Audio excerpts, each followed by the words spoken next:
اللہ نے تمہیں پیسے دیے ہیں, نئی گاڑی تم نے خریدی ہے, چھوٹے بچے کا جوتا کیوں باندھ دیا آگے تم نے؟ جوتا باندھنے سے اگر یہ ایکسیڈنٹ سے, حادثے سے گاڑی بچ سکتی ہوتی ہے تو پھر پاکستان کے جتنے پی آئی اے کے جہاز ہیں سب پر باندھ دینا چاہیے, سب پہ جوتے لٹکے ہوئے ہوں. عجیب تم نے فلسفہ تراشا. کسی نے جو ہے وہ کالی رنگ کی پٹی باندھ دی نیچے, اس سے اس کو نظر نہیں لگے گی. گھوڑے کے پاؤں کے نیچے جو کھری لگی ہوئی ہوتی ہے, کچھ لوگوں نے اپنے گھروں میں وہ باندھی ہوئی ہوتی ہے کہ اس سے ہمارے گھر کے اندر کوئی مصیبت نہیں آئے گی, کوئی تکلیف نہیں آئے گی. کسی نے ہنڈیا اپنے گھر کے اوپر الٹی رکھی ہوئی ہوتی ہے, یہ ہنڈیا بچا لے گی. اور میاں ہنڈیا کیا بچائے گی تجھے؟ اللہ کے قہر سے کچھ نہیں بچا سکتا.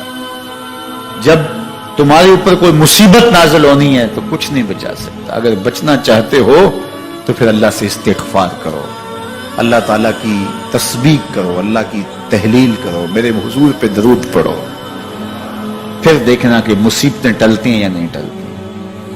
تو یہ خام خواہ کے رکیے اور یہ عامل لوگ جو ہیں ان کا تو کام ہی یہی ہے.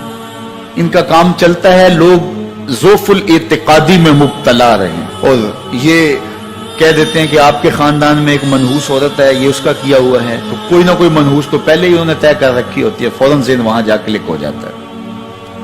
اس کا نون سے نام شروع ہوتا ہے, اس کا کاف سے نام شروع ہوتا ہے, اس کا جیم سے نام شروع ہوتا ہے, تو پورے خاندان میں کسی کا نام کاف, نون یا جیم سے تو شروع ہوتا ہی ہوگا, یا دوستوں میں, تو فوراً ذہن جو ہے ادھر منتقل ہو گیا.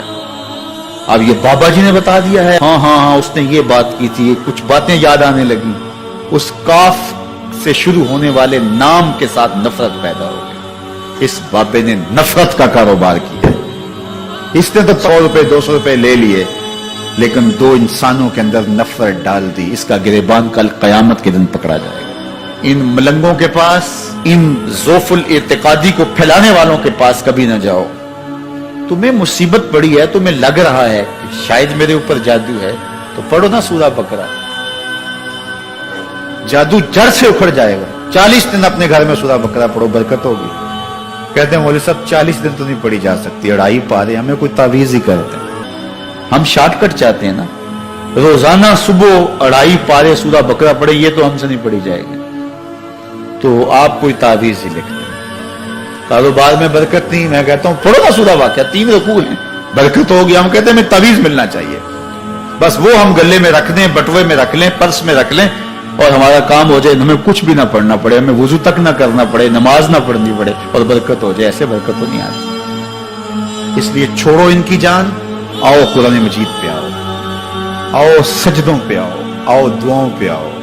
سحری کے وقت اس کی رحمتیں آواز دے رہی ہوتی ہیں, حل من مسترزقن, ہے کوئی رزق مانگنے والا, اور تم اس وقت سوئے ہوئے ہو, سارے دن ٹھوکریں کھاتے ہو.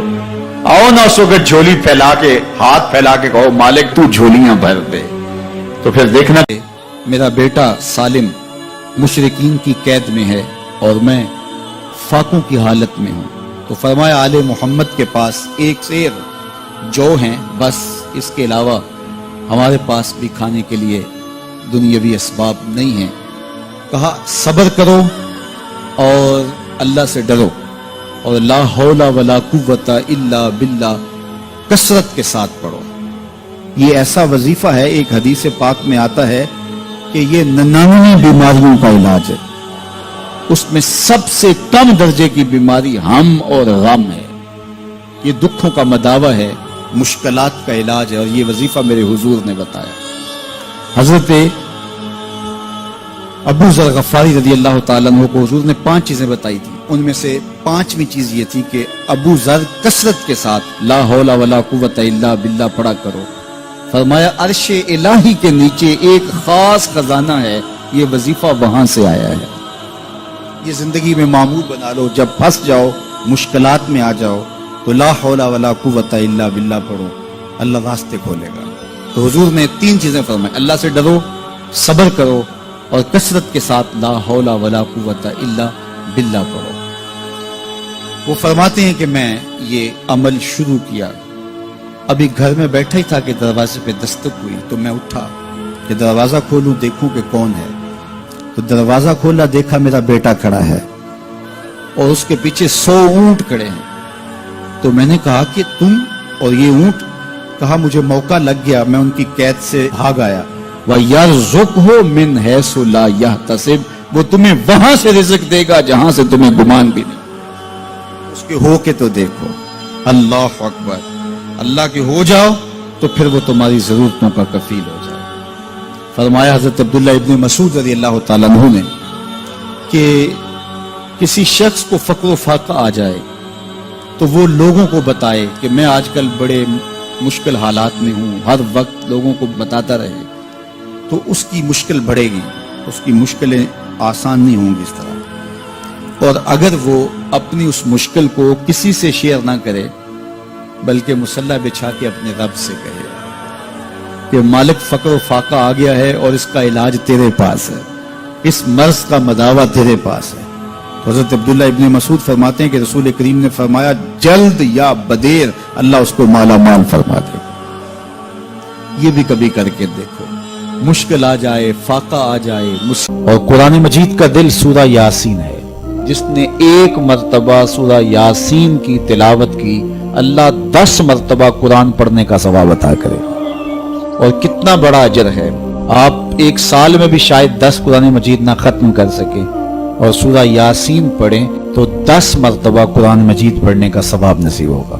تو اپنی صبح کا آغاز سورہ یاسین سے کیا کریں، نماز فجر کے بعد اشراق تک سورہ یاسین پڑھ لیا کریں۔ سورہ یاسین اگر آپ پڑھ کے اپنے دن کا آغاز کرتے ہیں، آپ کا سارا دن خیر سے گزرے گا۔ اس دن اگر کاروبار کریں گے تو برکت ہوگی، اس دن بہت ساری بیماریوں سے، آفات و بلیات ارضیہ و سماویہ سے بچے رہیں گے، لوگوں کے شر سے، حادثات سے محفوظ رہیں گے۔ میرے حضور نے ارشاد فرمایا قرآن مجید میں ایک سورت ہے جس کی 30 آیات ہیں، اگر کوئی شخص اس کی تلاوت کرتا ہے تو وہ سورت پڑھنے والے کی شفاعت کرتی ہے، اور اتنی بار شفاعت کرتی ہے کہ اس کو بخشوا کے چھوڑتی ہے۔ وہ سورت کون سی ہے؟ وَهِيَ تَبَارَكَ الَّذِي بِيَدِهِ الْمُلْكُ، یہ سورۃ الملک ہے، 30 آیتیں ہیں۔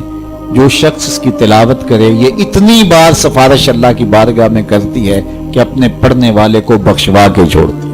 تو اپنے دن کا آغاز سورہ یاسین سے کریں اور اپنی شب کا آغاز سورہ ملک سے کریں۔ سونے سے پہلے سورہ ملک کی تلاوت ضرور کر لیں، تو انشاءاللہ اس سے رات برکت سے گزرے گی۔